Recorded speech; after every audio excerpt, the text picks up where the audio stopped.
Praise God. Ayan. Pati mo naman na yung katabi, sabihin mo, ang ganda at ang gwapo mo ngayong tanghali.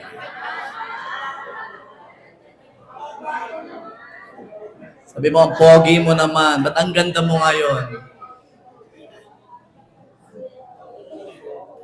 Kamusta po kayong lahat? Mabuti na mabuti, ayos na ayos, maganda na maganda, mayaman ang mayaman, mabanal ang mabanal, madami ang madami,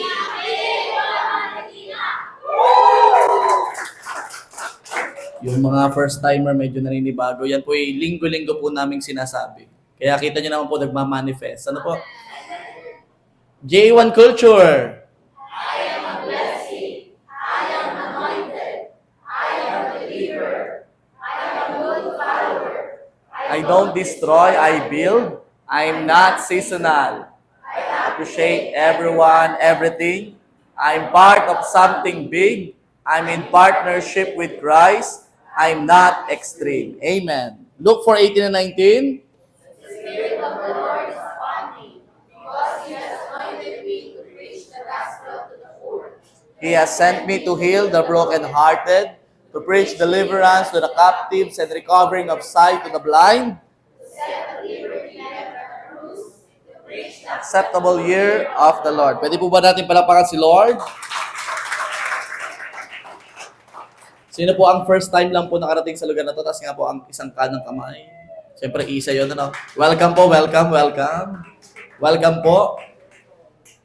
Kami po yung masaya na dito po kayo. Huwag po kayong mag-alala. Hindi po namin papalitan ang religion nyo. Ipapakilala lang po namin si Jesus. Amen? Okay. Siyempre, ito yata nasa kaliwa ay mga kasama yata ito ni Christopher. Kasama ba ni Christopher yan? Welcome po, welcome. Parang ang pupogit, ang gaganda yata nito kasama mo. Mana kay Christopher.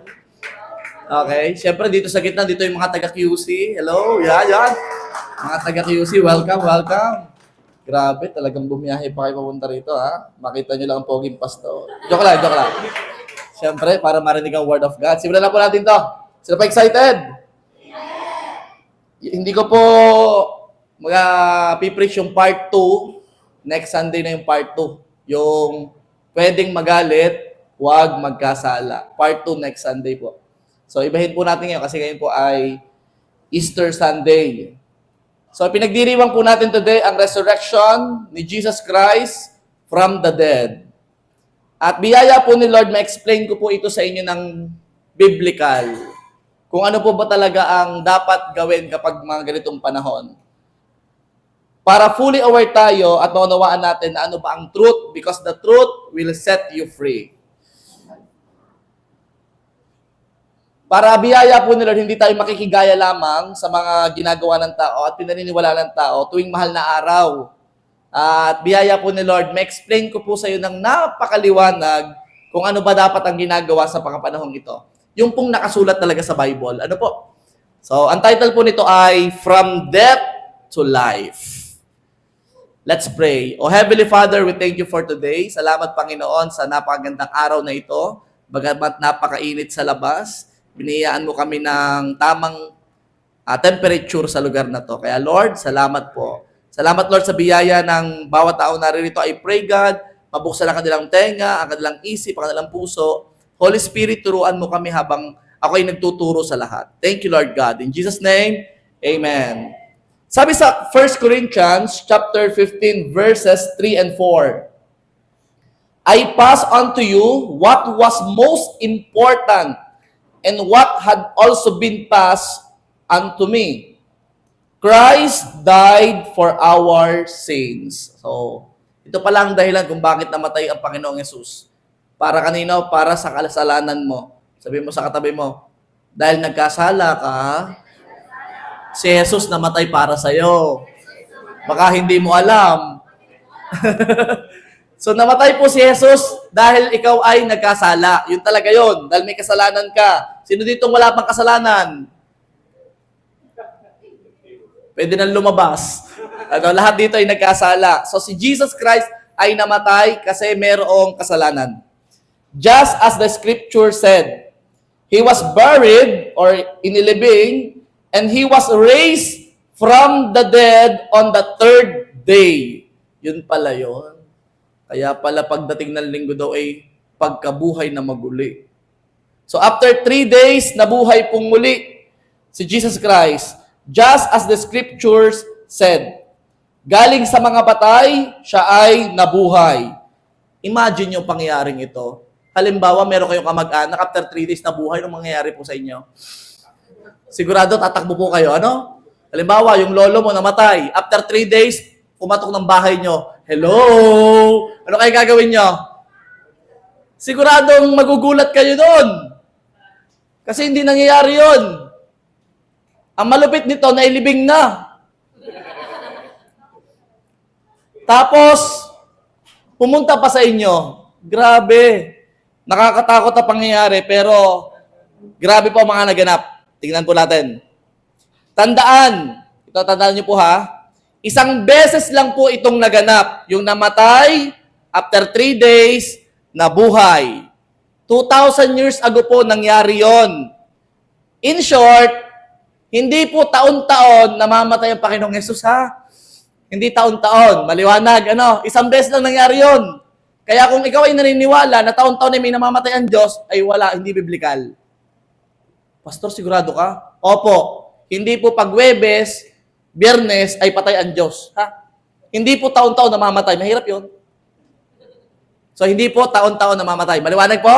Kaya pag araw ng Huwebes at Biyernes, huwag kayong mga nakasimangot.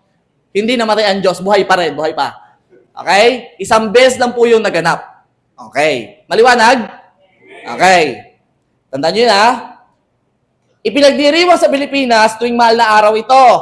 In short, hindi rin taon-taon nabubuhay. Ha? Kailangan malinaw ito. Hindi namatay, tapos nabuhay. Tapos next year, namatay, nabuhay. Tapos next year, namatay. Aba, parang paulit-ulit na yata yan. Tatandaan nyo po, isang beses lang naganap, 2,000 years ago, namatay, after 3 days nabuhay, hanggang ngayon, buhay. Kahit Huwebes Santo, Biyernes Santo, Sabado, hanggang Linggo, buhay. Eh, Pastor, bakit po natin ito sineselebrate? Para lang maalala nyo na may isang Jesus na namatay alang-alang sa kasalanan mo. Ibig sabihin, inaalala mo lang na mayroong namatay at nagligtas sa'yo. Yun lang. Malinaw? Kaya pag kayo'y nakita ko sa araw ng Huwebes at Biyernes na kung anong-anong ginagawa, sasabihin ko sa'yo, hindi patay ang Diyos, ha? Hindi patay. Buhay, buhay. Sabi mo sa tabi mo, buhay, buhay. Buhay, buhay. Hindi taon-taon namamatay, ha? At hindi rin taon-taon nabubuhay. Nung nabuhay siya 2,000 years ago hanggang ngayon, buhay pa din. Okay? Maganda yung maliwanag. Our God, Jesus Christ, ay namatay ng isang beses, after 3 days ay nabuhay na muli. At hindi na mamamatay at mananatiling buhay magpakailan paman. Wala nang darating na pangalawang kamatayan. Okay? Sa Panginoong Yesus. Wala na. Our God, Jesus Christ, ay buhay hanggang ngayon. Nasa kanan ng Ama. Okay. According to the New Testament, Jesus was crucified, died, and was buried. On the third day, He rose from the dead. Maraming verses po ang nagsabi niyan. Basahin nyo na lang sa Matthew 28, sa Mark 16, sa Luke 24, at sa John 20. Oh, tingnan nyo na lang doon. Yun ay nabuhay na maguli. Sabi sa Matthew chapter 12, verse 40, alam nyo nakakatawa ang Panginoon. Sino ang... Bakit pastor nakakatuwa? Kasi buhay pa siya, nagsabi na siya. Yung parang ganito, disciples, ako yung mamamatay. Huh? Pero okay mag-alala. After 3 days, ako yung mabubuhay. O sige, sino ditong kayang gawin yon? Yung mamatay, pwedeng kayang gawin yon. Mamamatay ako bukas kung magpapakamatay ka. Huwag mo naman gagawin. Huwag mong gagawin. Hindi ka makapasok sa langit. Okay. Sabi ni Jesus, sa isang araw mamatay ako, pero after 3 days na mabuhay ako. Hindi kayang gawin yun ng tao. Hindi kayang gawin. Kaya nagsasabing tao lang si Jesus, walang makakagawa noon. Wala pa akong nakikilala. May nakikilala ba sa inyo gano'n? Yung mamamatay ako ngayon ha. Pero abangan mo ako sa linggo, bumubuhay ako. Mahirap gawin yan, mahirap gawin yan. Diyos lang makagawa nun. Ang may alam lang ng buhay at walang hanggan ang makagawa nun. Ang all-knowing God lang makagawa nun. Amen? Kaya si Jesus ay God. O, basahin niyo po ito. For as Jonah was in the belly of the great fish, kilala niyo naman si Jonah, no? Yung kinain ng balyena. Sabi nila, balyena. Great fish for 3 days and 3 nights. So will the Son of Man be in the heart of the earth for 3 days and 3 nights. So ito ang patotoo na siya po ay namatay ng 3 days and 3 nights. In short, 3 araw. 24 oras. Pastor, sino ang magpapatunay na siya ay nabuhay after 3 days? O, sige, biblical. Sino ang nagpatunay na nabuhay si Jesus after 3 days? Napakarami po. Isinearch ko po ang complete set from the beginning up to the end kung sino nakatagpo kay Jesus na siya ay nabuhay. Magugulat kayo sa Revelation. Ang una niya po pinagpakitaan ay si Mary Magdalene ng solo. Si Mary Magdalene. Hindi pa nga niya nakilala agad. Medyo may pagbabago ng konti sa itsura. Kasi nagkaroon na siya ng glorified body nung nabuhay. Pangalawa, patandaan, anong kasarian ni Mary Magdalene? Babae. O pangalawa, sinong pangalawa pinagpakitaan ni Jesus? Jesus appears to the other women. Pangalawang pagpapakita, babae na naman. Pastor, bakit kaya 2 beses babae ang una? Mabilis ang balita.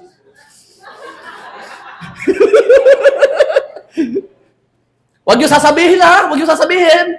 Maya-maya, marami na may alam. Di ba? Si Mary Magdalene, tapos ibang babae, ang unang pinagpakitaan ni Jesus. Ano pa? Sino pa po? Ang sunod po na nagpakita si Jesus ay sa 2 disciples on the road to Emmaus. So may disciples na nakakita na. Sunod, sino pa? Si Peter, Simon, pinagpakitaan din ni Jesus. Sino pa? Jesus appears to the disciples. Wala si Tomas. Absent. Pahuli-huli. Yan. Wala si Tomas, pero pinagpakitaan ni Jesus yung lahat ng disciples. So, 11. 11 ka nga. 10 na lang. 10. Patay na si Judas noong panahon yon. Wala pa si Tomas. O, so 10 na. Next. Ang sunod na pagpapakita ay sa mga disciples na kasama na si Tomas. Ayan na, nakasama na si Tomas. Ito yung nagdududa-duda pa. Sunod, nagpakita si Jesus sa Sea of Galilee. Sa Sea of Galilee. After noon, na-meet niya si Peter. After ma-meet si Peter, Jesus appeared to 500 at once. Nagpakita siya sa 500. Ano pang sunod? After noon, Jesus appears to James, his brother. Ibang James po ito yung kapatid po niya. Nagpakita siya sa kanyang kapatid. Hindi ko alam kung ano sinabi. Baka sinabi ay, alagaan mo ang ating ina. Iyon. Ano pa? Pagdating sa 1 Corinthians chapter 15, verse 7, doon na nagpakita sa mga disciples at ibinigay ang Great Commission to win souls and make disciples. And then Jesus ascends into heaven. Yun pala yun. So si Jesus ay nag-ascend na sa heaven. Pastor, bakit ganun kadami ang pinagpakitaan ni Jesus nung siya'y nabuhay? Dahil yung daming yon ay sapat na para paniwalaan mo na siya'y muling nabuhay. Madami na yun. Yung 500 nga lang, okay na. So, ibig sabihin, siya'y muling nabuhay. Nagpakita muli siya. After 40 days of appearances, Jesus blessed the disciples and ascended into heaven. Kaya pala nauso yung 4 na puan. Dito pala yung nangyari yon. So 40 days bago siya nag-ascend. So dito nila nakuha yung tradisyon na yon. 2 angels told them he would return in the same way. Yan. So marami magpapatunay ng kanyang muling pagkabuhay. So mamaya sabihin mo naman, Pastor, gusto ko nakikita ko si Jesus. Gusto ko yung nakita ko yung nabuhay talaga. Mamaya, pag-usapan natin yan. So pag-usapan natin, bakit kailangang mabuhay muli ni Jesus after mamatay? Why is it important? Bakit siya mahalaga? Yun ang pag-uusapan natin ngayon. Number 1, Bakit nabuhay muli ang Panginoong Hesus? Ito ay patunay ng kanyang pagka-Diyos. Yan. Or in English, the proof of divinity.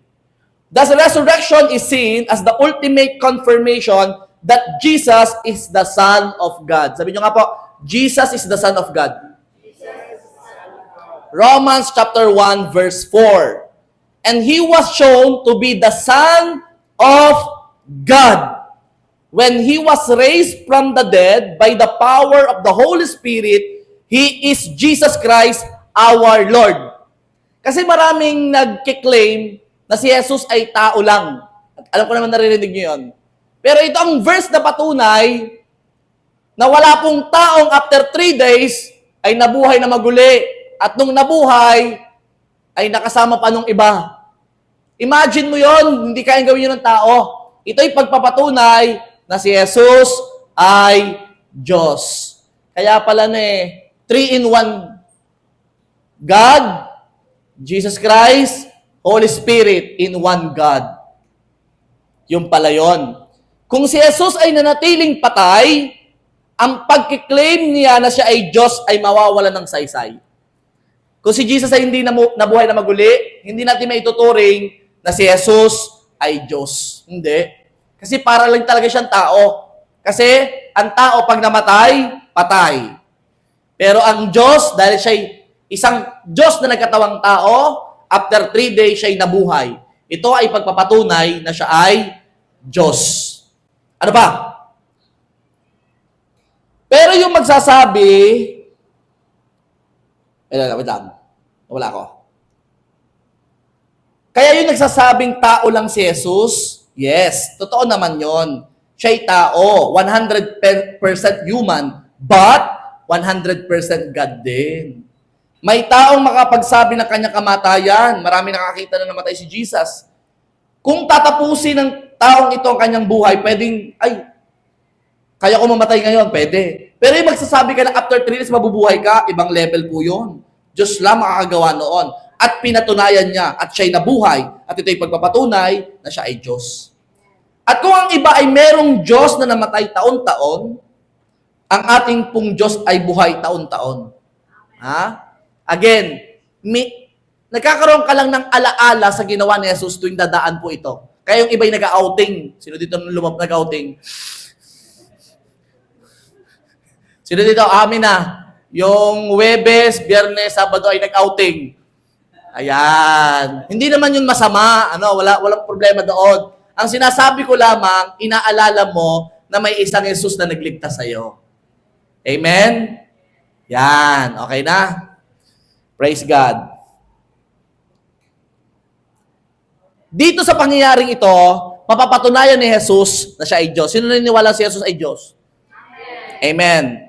Gusto niyo pa ng ibang patunay na siya ay Diyos? Gusto niyo na pa ibang patunay? May video? Ay, naku, hindi ko na videohan. Wala ako ng panahon ngayon. Kung papaniwalaan mo na tao lang si Jesus, magkakaroon ka ng problema.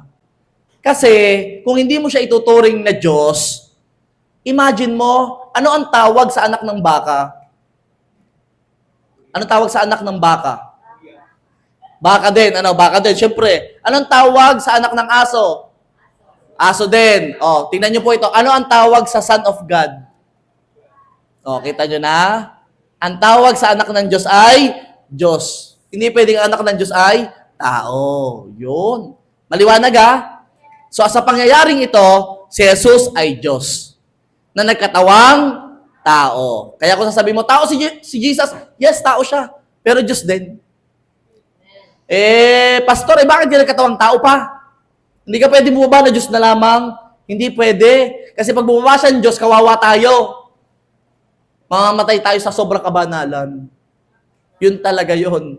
Kaya kawawa tayo kung bumaba siya ng Diyos. At the same time, pag bumaba siya ng Diyos, kailangan kasi merong isakripisyo. Kahit tagain, si Jesus, hampasin, walang tutulong dugo kasi espiritu siya. Kaya kailangan may katawang tao na matigis ang dugo. Amen? So, maliwanag yon. Number 2, bakit ito'y mahalaga? Katuparan ng propesiya. May propesiya din pala sa Bible. Yan yung mahihilig sa sa mga teleserye, ang propesiya. Yes! Yan, Encantadia, tama. May katuparan po ang propesiya. It fulfills Old Testament prophecies. Nasaan po yung sinabi na mangyayari ito? Isaiah 53 verse 4 to 6. Tandaan, ang Isaiah po ay nasa Old Testament. In short, wala pa si Jesus nung panahong ito. Wala pa. Pero sinabi na merong Jesus na mamamatay and after 3 days na bubuhay. Basahin po natin, Isaiah 53 verse 4. Basahin po natin sabay-sabay. 1, 2, 3, go!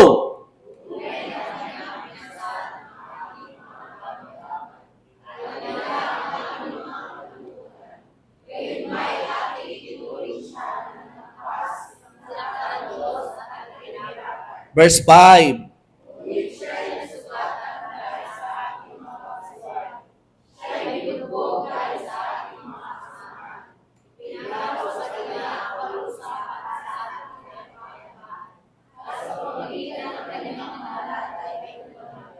Verse 6.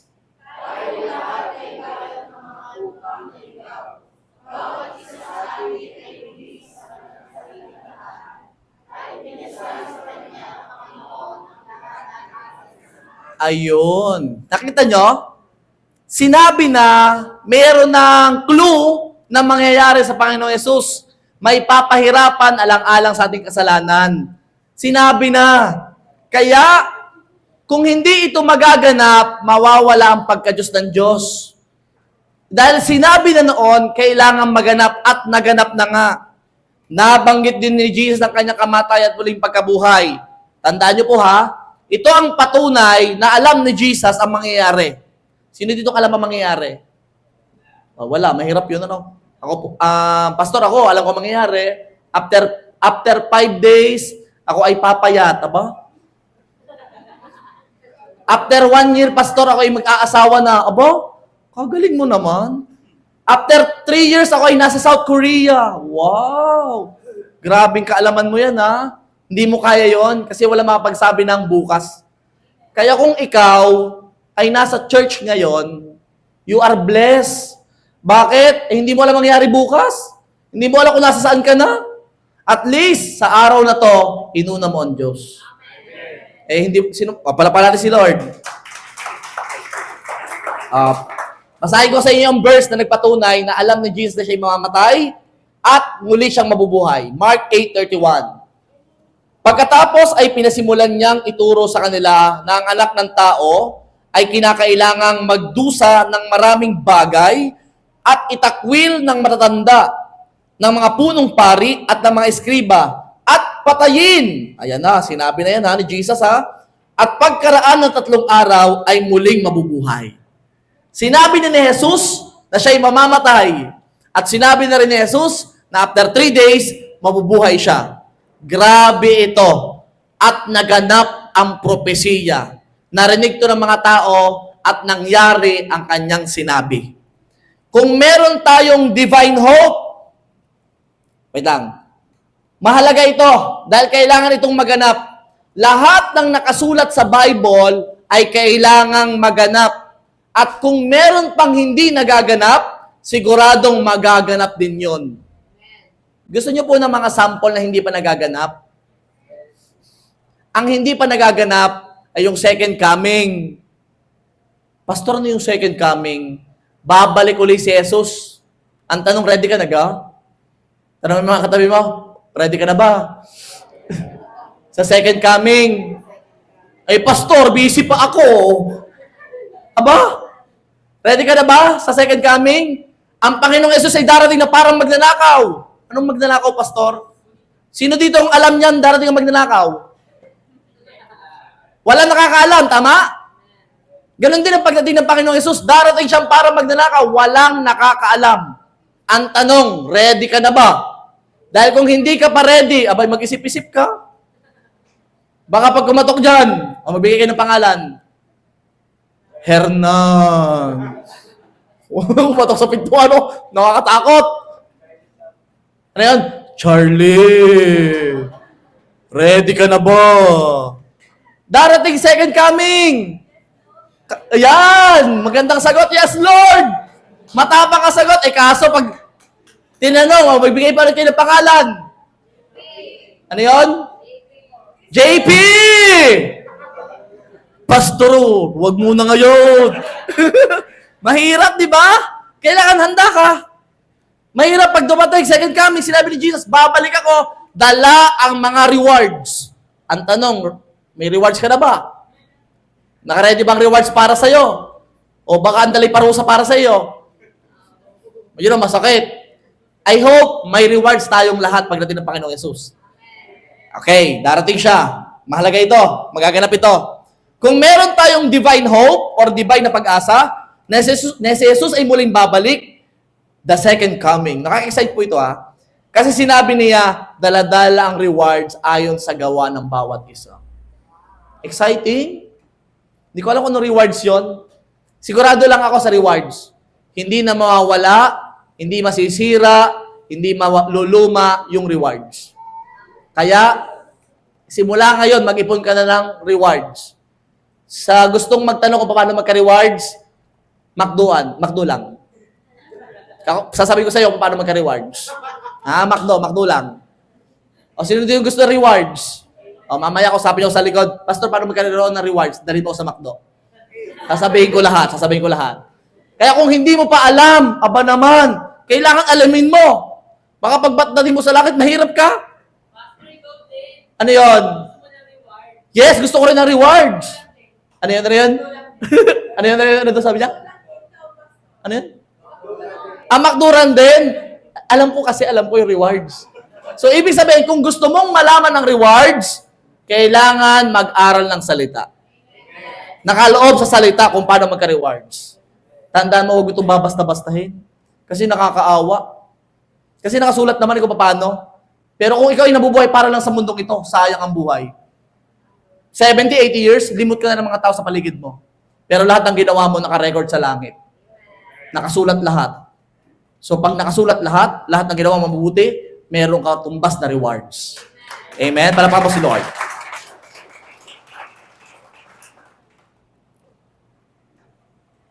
Kaya maghanap ka na ng mga salitang nakasulat. Bakit? Sigurado magaganap. Maghanap ka na ng mga word na nakasulat, sigurado magaganap. Kung may pangako sa iyo si Lord, anak, pagpapalain kita. Woo! Hindi pa nangyayari. Di mangyayari nakasulat. Kaya maghanap ka na ng nakasulat na pangako ni Lord. Sino dito may pinanghahawakan pangako ni Lord? Kung may pinanghahawakan kang pangako ni Lord, maghawak ka na ng marami. Kasi mangyayari yon. Kasi nakasulat. Kung yung pagkabuhay niya naganap, yung ibang nakasulat, magaganap na rin. Amen? Kaya mahalaga ito. Number 3. Bakit mahalaga ang pagkabuhay na maguli ni Jesus? Number 3, tagumpay laban sa kasalanan at kamatayan. Ito ang pinaka-highlighted ko ngayong tanghaling ito. Tagumpay laban sa kasalanan at kamatayan. Again, bakit niya namatay si Jesus? Dahil sa kasalanan mo, binayaran niya ang kasalanan mo. Kaya kung nagkakasala ka pa hanggang ngayon, aba naman, sayang naman ang pagbabayad ng Panginoon. Parang ganito, nagkasala ka. Lord, buhatin mo lang ang krus ha. Nagkasala ka uli. Lord, koronang tinik pa ha.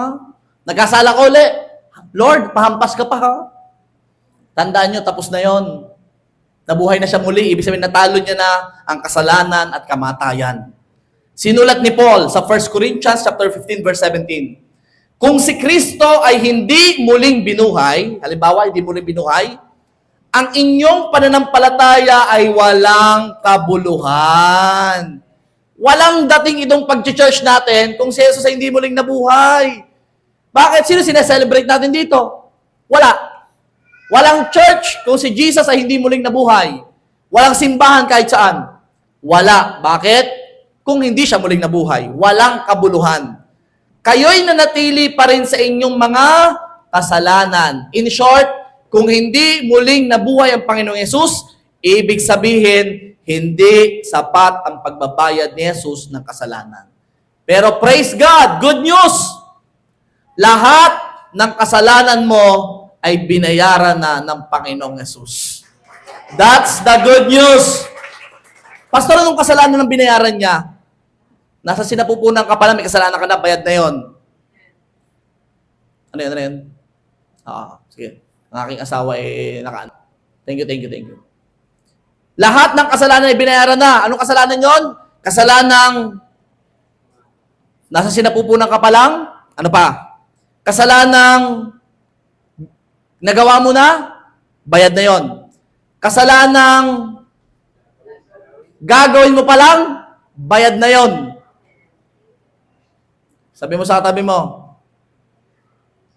tama na kasalanan. Bayad na pala. Binayaran na pala. Ba't puro pa na kasalanan? Bayad na pala. Tama-tama na. Parang ganito.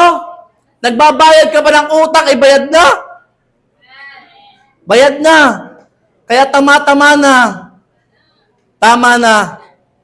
Kaya ang pagkabuhay ay pagpapakita na napagtagumpayan na ng Panginoong Yesus ang kamatayan at natalo na niya ang kasalanan.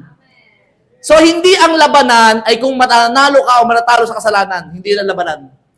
Ang labanan ay ito. Tatayuan mo ang pagkapanalo ng Panginoong Yesus 2,000 years ago. Kasi matagal lang natalo niyo yung kasalanan eh.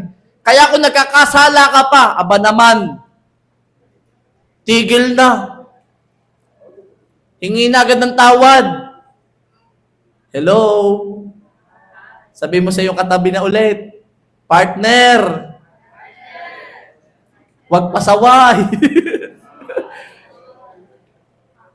O isa pa, kung may bisyo, itigil na. Ba't ko nasabi yung bisyo? Hindi ko alam kung bakit. Kasi tagumpay ng Panginoon Hesus napagtagumpay na yung kasalanan. Tagumpay na. Tagumpay sa kamatayan. Hindi lang kasalanan, tagumpay din sa kamatayan. Means, hindi ka na rin mamamatay. Wow! Good news. Yes, physically, mamamatay tayo. Pero pag namatay tayo, magkakaroon tayo ng tinatawag na eternal life kung tatanggapin mo si Jesus na nagbayad ng iyong kasalanan.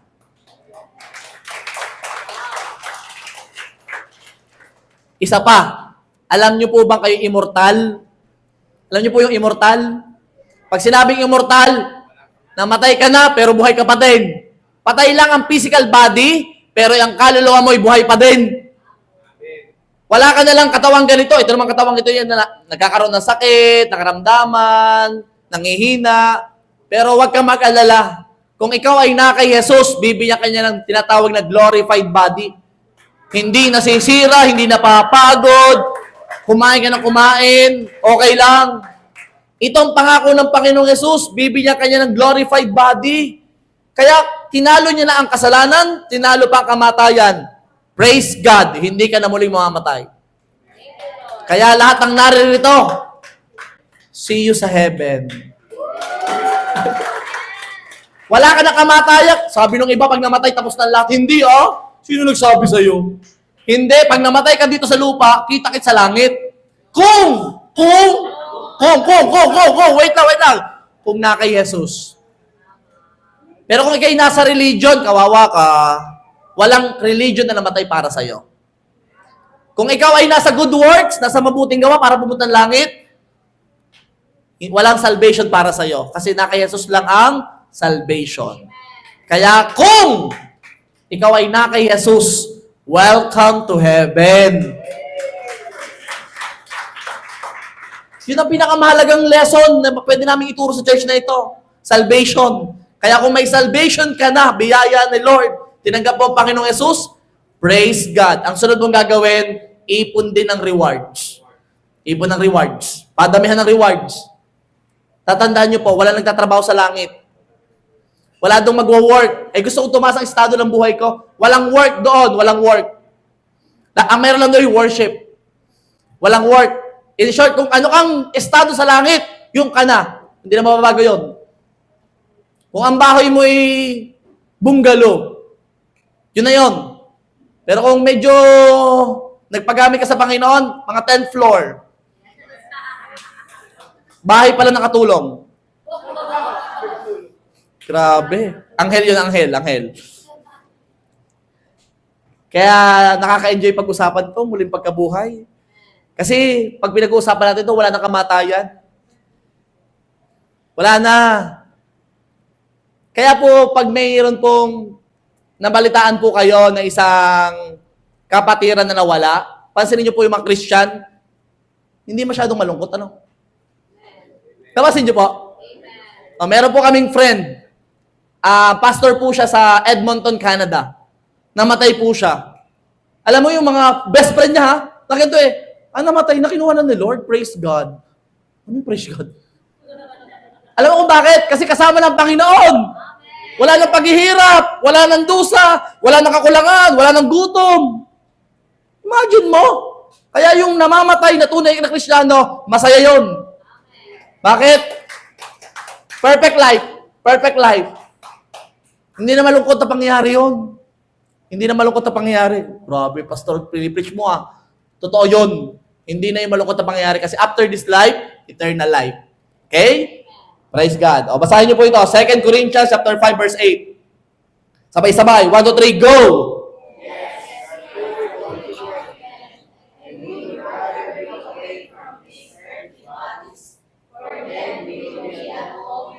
Oh! Kita niyo yung verse na yan? Oh, ano sabi dyan? In Tagalog, yes! Hindi pala Tagalog yun. Oo! Hindi ko alam Tagalogin yata ito. Sige, kung ano man. I-Englishin ko na. We are fully confident. Grabe. And we would rather be away from this earthly bodies, itong katawan lupa, iiwanan mo yan. Pero wag kang mag-alala. Ano sabi dyan? For then, we will be at home with the Lord. Kaya makakarinig ka sa church na ito ng prayer. Anong prayer? Lord, ingatan niyo po kami sa pag-uwi namin sa aming pansamantalang tirahan. Sino nakarinig ng prayer na yon? Alam niyo kung bakit? Kasi yung bahay niyo pansamantala lang yon. Kasi ang tunay na bahay nandoon sa langit. Kasama si Lord. Kaya ikaw ay nag-ano ka lang dito, nagbabakasyon ka lang. Okay? Kung nasaan ka man nakatira ngayon, nagbe-vacation ka lang. Dahil pagpunta mo sa langit, yun ang tunay mong bahay. Andon, ang tanong, nagpapagadala ka ba ng paggawa ng bahay? Yun lang. Ang ganda ng verse, nakakatuwa to. Ito ang verse ko para sa mga namatayan na Kristiyano. Yan ang verse ko para sa inyo. Iiwanan ng katawan lupa, pero welcome home. Welcome home sa heaven, kasama si Lord. Amen? Okay. Hindi lang po tagumpay sa kamatayan, gayon din sa kasalanan. Nabayaran ni Jesus ang lahat mong kasalanan. So ano ang dapat gawin ng Kristiyano regarding kasalanan? Paninindigan mo lang ang tagumpay ng Diyos sa kasalanan. Kaya kung nag-struggles pa, meron po ba dito nag-struggle sa kasalanan? Medyo may paulit-ulit pa? Aminin. Medyo sumasablay-sablay pa? Merong mga tinatagong sikreto? Tatandaan, walang lihim na hindi nabubunyag, may verse yan. Yung mabait sa church, paglabas ay merong sabit.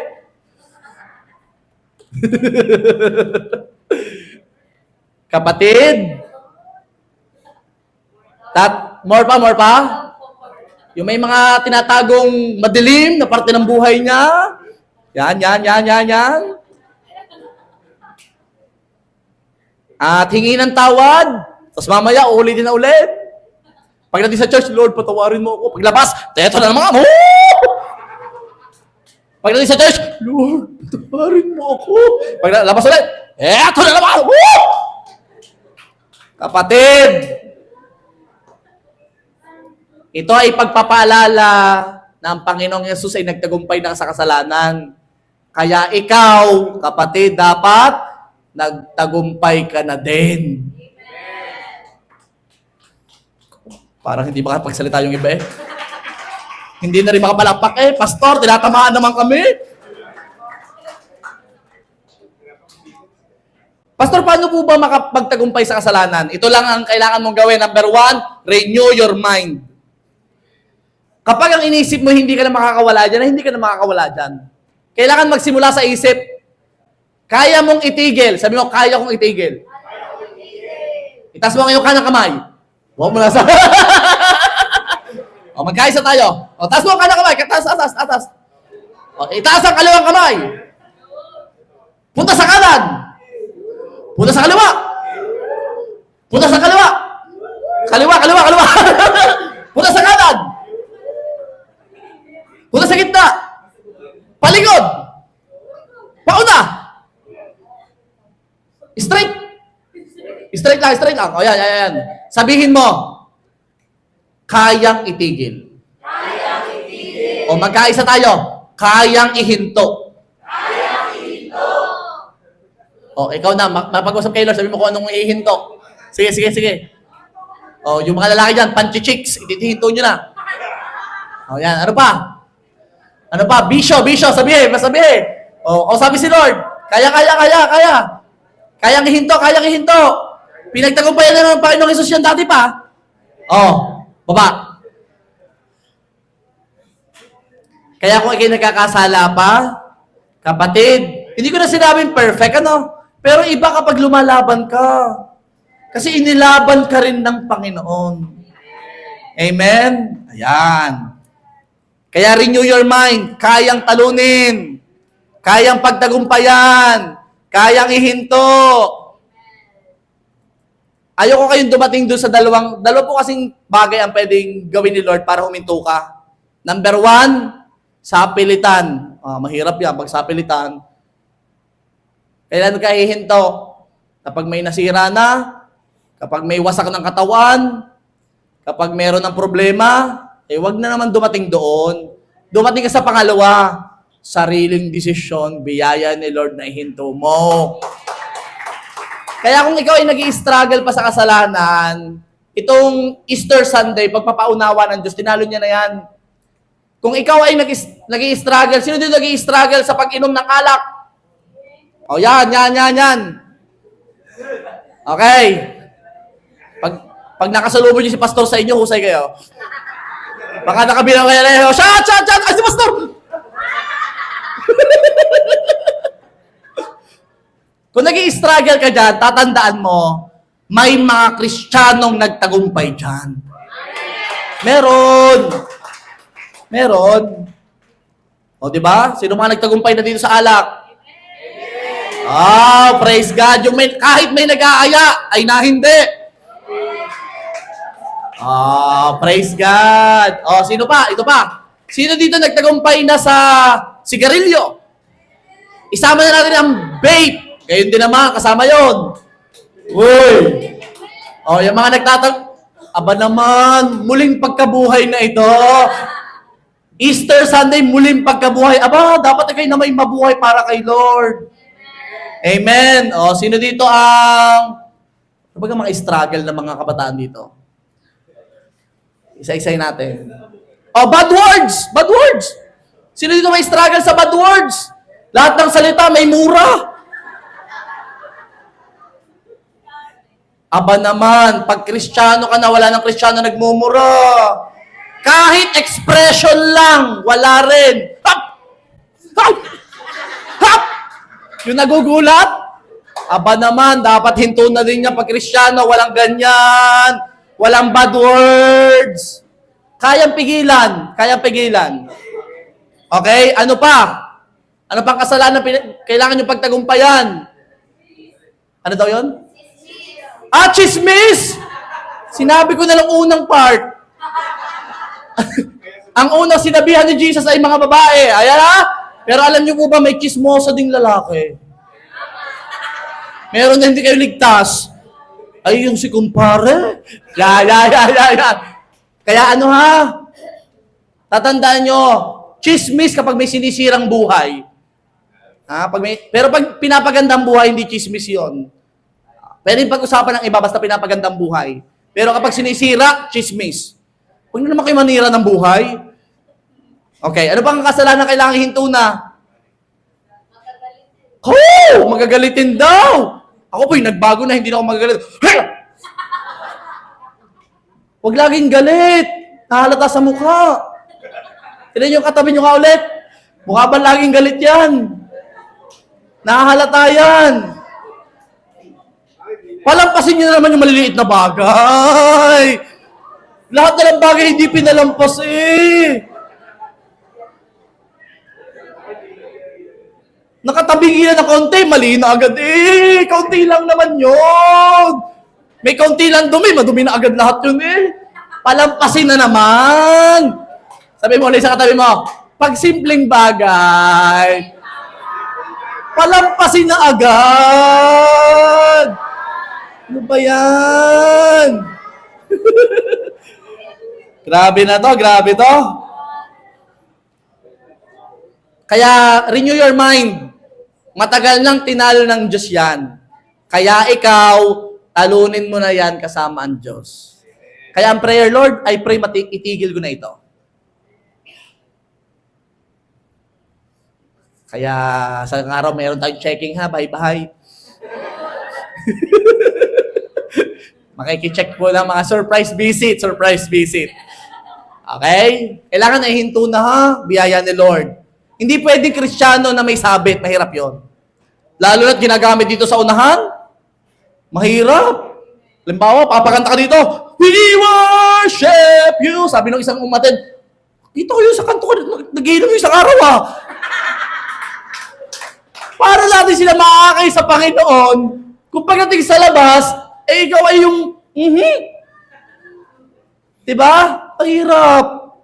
Ikaw ang tumutugtog dito, talagang dinadala mo ang lahat ng tao para sa Panginoon, dinadala mo, tugtog na tugtog. Tapos paglabas, ikaw yung kauna na nagmumura sa labas. Hindi yun pwede. Hindi pwede. Okay, lastly, kumahaba tayo. Number 4, saligan ng pag-asa ng Kristiyano. Pastor, ano po yung saligan? Saligan means foundation. Pundasyon. Saligan means foundation or pundasyon. Ang muling pagkabuhay ng Panginoong Yesus ang ating foundation. Kung bakit tayo may church, this is the foundation. Jesus Christ ay nabuhay after 3 days at nananatiling buhay. Kaya tayo nagse-serve sa buhay na Diyos. Buhay ang pinaglilingkuran natin. Kaya tayo may church. Kasi kung patay ang Diyos, eh walang church. Wala tayong kabuhay-buhay dito. That is why every Sunday nagpe-praise and worship. Bakit? Sumasamba tayo sa buhay na Diyos. Kaya mamaya, pag tayo ay nag-closing mamaya, kailangan sumasamba ka tayo sa Diyos ha. Hindi pwede nakatayo lamang. Tatandaan mo, may nagbayad ng kasalanan mo, nagbayad ng lahat ng utang mo, tapos sabi mo, thank you. Hindi pwedeng ganon. Halimbawa, may utang kang 1 million, tapos may nagbayad na sasabihin mo sa kanya, thank you ah. Ganun lang. Hindi ganun lang. Pag may nagbayad na sa'yo ng sobrang laking halaga, ano ang gagawin mo? Siguradong sobrang saya mo. Sobrang mapapatalon ka, di ba? Tatandaan mo, hindi pera ang binayaran ng Panginoong Yesus. Ang binayaran ng Panginoong Yesus ay ang buhay mo na dapat pumunta ng impyerno, pero dapat napunta ng langit. Yan ang binayaran niya. So, Jesus' resurrection is a preview and promise of what believers will experience. Pastor, bakit ito naging foundation or saligan ng pag-asa ng Kristiyano? Kasi ang nangyari sa Panginoong Yesus, mangyayari din sa atin.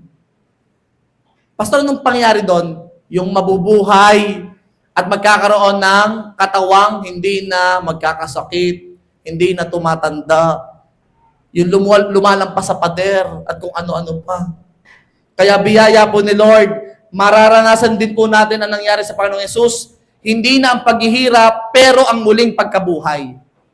Yun ang mararanasan natin. Kung si Jesus ay nabuhay, tayo din ay mabubuhay kung may pananampalataya sa Kanya.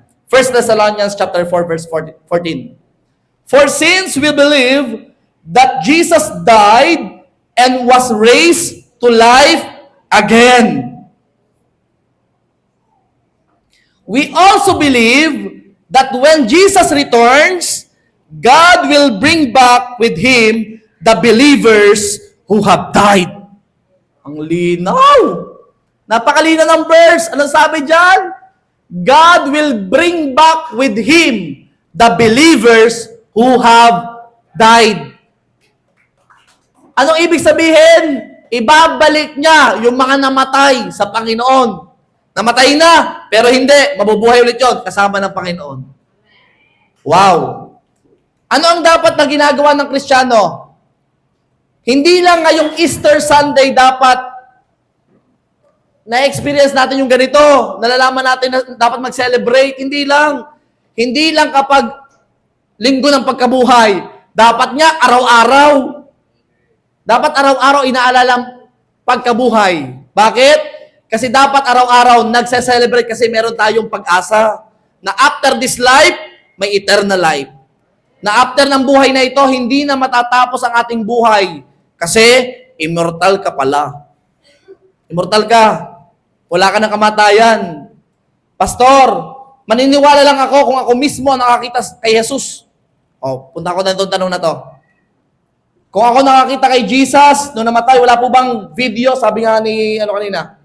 Wala po bang video na napanood ko na namatay, tapos after 3 days nabuhay?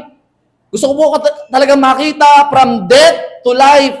Gusto ko face to face. O sige, sagutin ko yung argumento mong yan. Ito na yan. Ang tawag sa'yo ay si Tomas. Sabi nyo nga po, Tomas. Si Mang Tomas. Si Tomas ka, sigurista. Sabi ni Tomas, maniniwala lang ako kapag nakita ko ang kanyang kamay na bakas ng mga pako at mailagay ko ang aking kamay sa kanyang tagiliran na may sugat. Alam niyo ang nangyari dahil sa paghahamon ni Tomas? Noong nagpakita, ito na, at dahil sa paghahamon ni Tomas, after 8 days nagpakita ang Panginoong Yesus kay Tomas. John 20:27. Then He said to Tomas, put your finger here. Sabi niya kay Tomas, di ba may butas yon? Put your finger here. Harapan niya na. And look at my hands. Put your hand into the wound in my side. Don't be faithless any longer. Believe. Maniwala ka. Kailangan ko ba namang ipakita ang butas? Kailangan ko ba bang ipalagay dito ang iyong kamay bago ka maniwala? Pagdating ng verse 28, ito para sa iyo. Sabi ni Tomas, my Lord and my God, Tomas exclaimed. Pagdating ng verse 29, ito ang gusto ko. Then Jesus told him, you believe because you have seen me. Blessed are those who believe without seeing me. Tomas, naniwala ka kasi nakita mo. Pero sasabihin ko sa iyo, yung naniwala na hindi nakita ang blessed. Kaya kung hindi ka nakakita, you are blessed. Pero naniwala ka, you are blessed. Mas blessed ka pa kay Tomas. Blessed ang hindi nakakakita, pero naniniwala. Dahil sapat na ang salita para paniwalaan. Hindi na natin kailangan ng patunay. Hindi na. Sapat na ang patunay na mga nakakita. Okay na yon, naniniwala na tayo.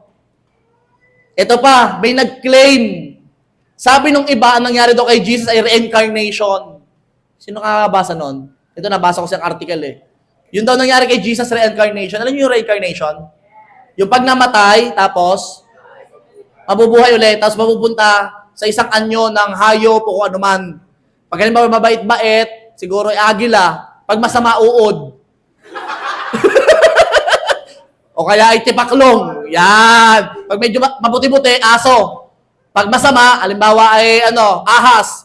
Ganon. Akala nila ang nangyari kay Jesus reincarnation? Hindi. Napakalayo naman nun. Bakit po hindi reincarnation? Kasi ang katawan ni Jesus ay yung katawan pa rin niyang may butas, may sugat. In short, yung katawan niya, yun pa rin, hindi na bago. May reincarnation bang ganon? Noong namatay, yun pa rin yung katawan? Walang ganon. Si Jesus lang yun. Pero, may pagbabago. Ano ang pagbabago? Nag-transform. Ano po nag-transform? Yung physical body, naging spiritual body, glorified body, heavenly body. Ano po yung heavenly body? No longer subject to death. In short, yung body na meron siya pagkatapos niya mabuhay, hindi na mamamatay magpakailan paman. Hindi na madidecay or corruptible, immortal na. So ang pagkabuhay na muli ni Jesus ay unique. Sabi nung isa, Pastor, parang yun nangyari kay Jesus, parang nangyari din kay Lazarus. Sino nakakilala kay Lazarus? Si Lazarus yung namatay na kaibigan ni Jesus, 4 days ng patay. Pero anong ginawa ni Jesus? Binuhay uli. Mas malupit, Pastor yun. Kay Jesus, 3 days lang. Si Lazarus, 4 days nga eh. Di ba? 4 days yun. O, sige. Iba ito kay Lazarus. Kay Lazarus, namatay siya. After 4 days, nabuhay. Binuhay siya ni Jesus. Yung kasing kay Lazarus na pagkamatay, nung binuhay siya, namatay ulit si Lazarus. Nung umidad na, namatay ulit. Si Jesus, hindi. Si Jesus namatay, after 3 days, nabuhay. After nabuhay, hindi na mamatay. Hanggang ngayon, buhay pa. Yun ang pagkakaiba.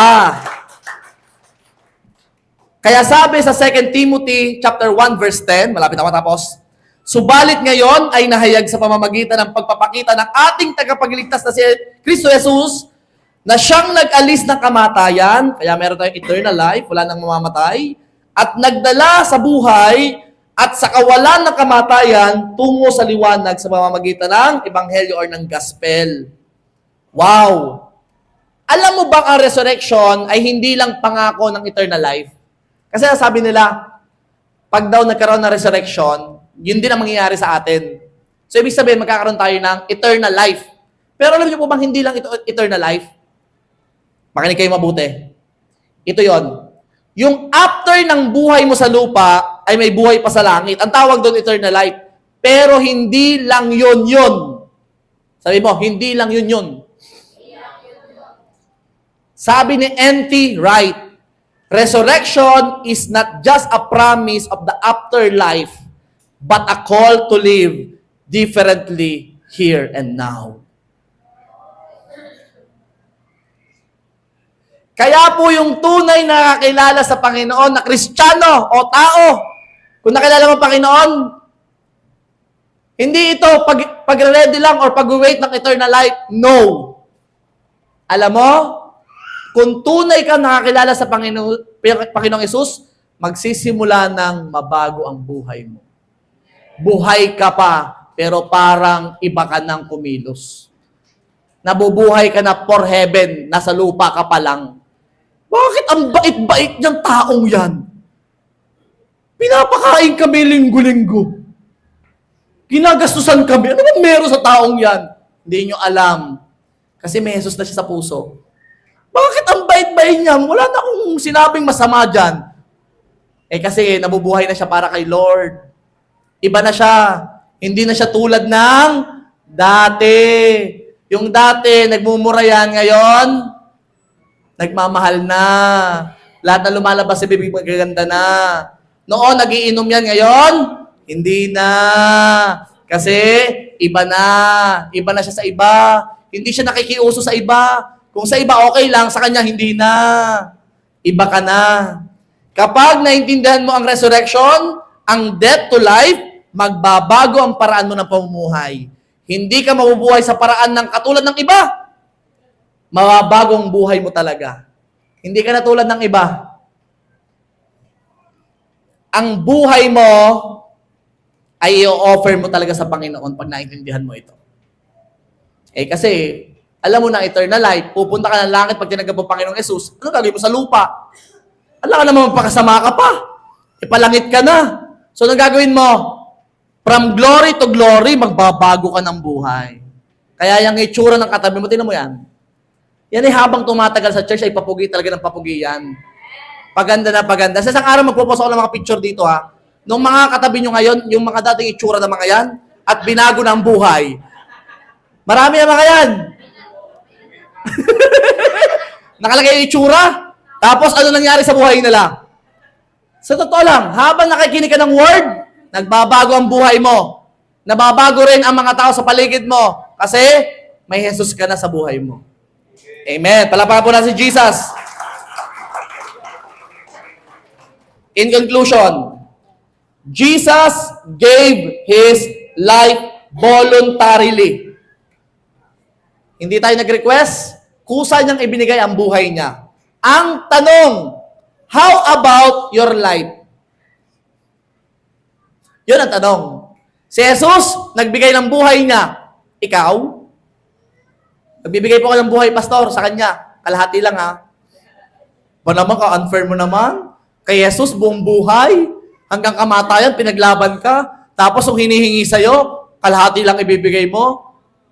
Unfair. Unfair. Diba? Romans 6:13, offer yourselves to God as those who have been brought from death to life. Ganun pala yun. Pag palaunawaan mo yung resurrection, i-offer mo ang buhay mo sa Panginoon. Kapag ibinigay mo ang buhay mo sa Panginoon, hindi ka lugi. Ito ang sigurado, matatagpuan mo ang tunay na buhay. Ano daw yun? Ibibigay ko ang buhay ko kay Lord, tapos matatagpuan ang tunay na buhay. Hindi, parang hindi nga po masaya eh. Hindi. Matatagpuan mo ang tunay na buhay. Last verse, Matthew 16:25. Basahin po natin sabay-sabay. 1, 2, 3, go.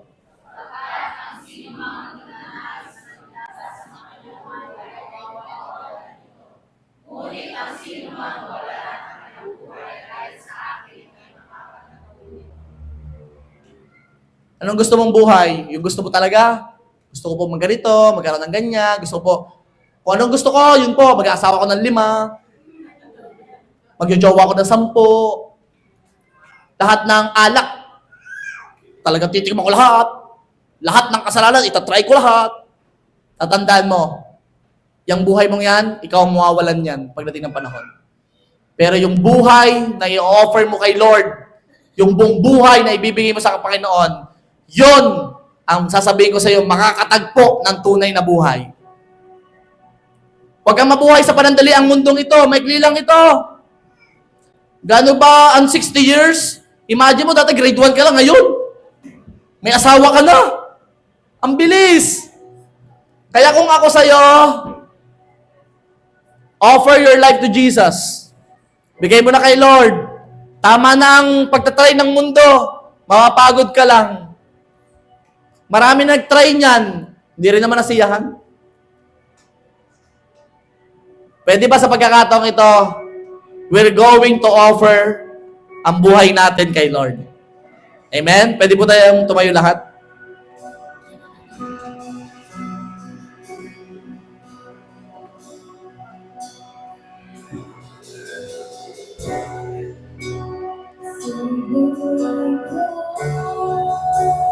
Quiet my soul.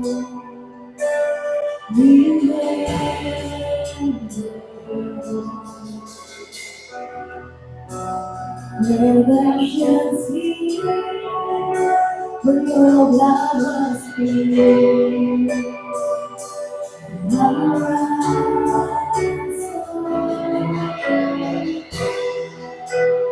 Everything I was hurting, I found it all as lost. Lifted to the cross, lay on my Lifted to my knees, Lord, I lay me down. Take me on myself, I belong to you.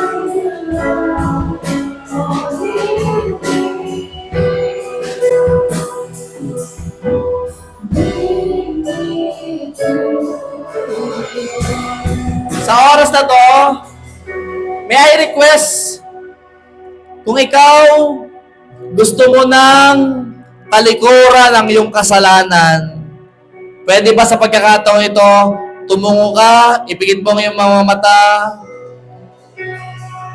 Kung naiintindihan mo talaga na ang Panginoong Jesus ay namatay alang-alang sa iyong kasalanan, at gusto mo lang talikuran na yung kasalanan, I challenge you today. Pwede ba kausapin mo si Lord na sinasabi mong, Lord, gusto ko lang talikuran. Lord, gusto ko lang iwan ang bisyo. Gusto ko lang iwan ang hinanakit. Gusto ko lang iwan ang kasalanang ito. Name it. Close your eyes, bow down your heads. Huwag mong pakalaman yung katabi mo. Kausapin mo si Lord sa pagkakataong ito at sinasabi mo, Lord, gusto ko lang iwan ang kasalanang ito. Ayaw ko na nito, Panginoon.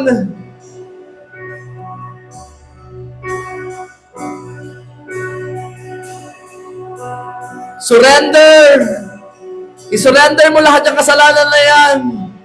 At sasabihin ko sa'yo, pag inuna mo ang Panginoon, ipapakita niya ang tunay na buhay sa'yo. Ipapakita niya mas magandang plano niya sa buhay mo. Ipapakita niya na mas worth it unahin ng Panginoon kaysa mga bagay na yan. Oh Heavenly Father, we thank you. Dahil alam ko, sa nagsuko ng kasalanan sa oras na to, biyayaan mo silang mapagtagumpayan anumang kasalanan ito. In Jesus' name. And I pray, God, starting today, we will worship you.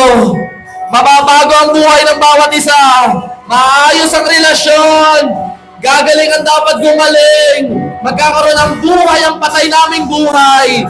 Starting today. At sa lahat ng willing to surrender ang buhay nila sa Panginoon. Come on, church! Worship our King! Worship Jesus Christ!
And right now, sa magsusurrender ng buhay nila sa Panginoon, itaas mo yung kamay sa oras na to. Sige, raise your hands.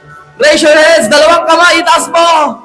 Lord, ito po ang mga kamay ng mga taong willing mag-surrender ng buhay sa'yo. Lord God, Lord Jesus, naniniwala kami na ikaw ang nagbayad sa lahat naming kasalanan. Naniniwala kami na after 3 days, nabuhay ka na maguli. At Lord, ang kamatayang ito ay ginawa mo para sa aming lahat. Lord Jesus! Church! Sampahin mo ang nagligtas sa'yo! I-offer mo ang buhay mo sa'yo, sa Kanya. I-offer mo ang buhay mo sa Kanya. Worship your King!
Father God, I pray, Panginoon, sa oras na to, magpadala kayo, Panginoon, ng mga tamang tao na mag-guide sa bawat isa, na mas ma-inlove pa sa'yo, mas makilala ka po, Panginoon. And Lord God, hayaan mo rin po, Panginoon, na magkaroon ng quality decision ang bawat isa, na anuman ang talikhuran nila ay hindi na muli nilang babalikan. In Jesus' name. And Lord God, I also pray na bawat services namin, Panginoon, hayaan mo na mapupurihan ka namin, ma-celebrate namin ang ginawa mo araw-araw ng aming buhay. Ma-celebrate namin na may isang Jesus na nagsakripisyo alang-alang sa amin. At i-celebrate namin na after 3 days, nabuhay siya muli. Ito'y pagpapatunay na ikaw ay tunay na Diyos. Kaya Lord God, marami pong salamat sa oras na to. Gusto namin ibalik sa iyo ang pinakamataas na papuri, parangal, pagdakila at pagsamba. In Jesus' mighty name, Amen. Palapakan po natin si Lord.